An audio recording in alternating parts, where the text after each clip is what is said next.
MLC కవిత చెప్పినట్టు కాళేశ్వరం నిర్మాణంలో భారీగా అవినీతి జరిగిందన్నారు ఎంపీ మల్లు రవి. కవిత వాస్తవాలు బయటపెట్టడంతో ఆమెను బీఆర్ఎస్ నుంచి సస్పెండ్ చేశారన్నారు. బీఆర్ఎస్ పతనానికి ఇదే నాంది అన్నారు.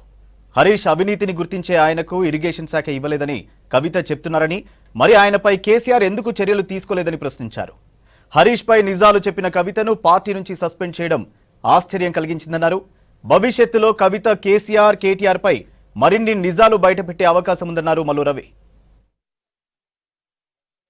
కవిత గారు చెప్పినట్టుగా కాళేశ్వరంలో పెద్ద అవినీతి జరిగిందని, ఆ అవినీతిలో పూర్తి స్థాయిలో బాధ్యత తీసుకున్నటువంటి వాళ్ళు హరీష్ రావు, సంతోష్ రావు అని చెప్పటం ద్వారా ఇప్పుడు బీఆర్ఎస్ పార్టీని సపోర్ట్ చేస్తున్నటువంటి హరీష్ రావు, సంతోష్ రావులు వాళ్ళతో పాటు భవిష్యత్తులో ఇంకా కేటీఆర్, అవసరమైతే కేసీఆర్ మీద కూడా కొన్ని వాస్తవాలను బయటపెడుతుంది. బీఆర్ఎస్ పార్టీలో ఉండి బయటపెడితే ప్రజల్లో పలచనైపోతామనే భయంతోనే ఆమెను సస్పెండ్ చేశారు. అయినా కవితని బీఆర్ఎస్ పార్టీలో ఉంచాలా, సస్పెండ్ చేయాలనేది బీఆర్ఎస్ పార్టీ అంతర్గత విషయం. మీరందరూ ఆమెను సస్పెండ్ చేశారు, మీ అభిప్రాయం ఏంటంటేనే నేను మాట్లాడుతున్నాను.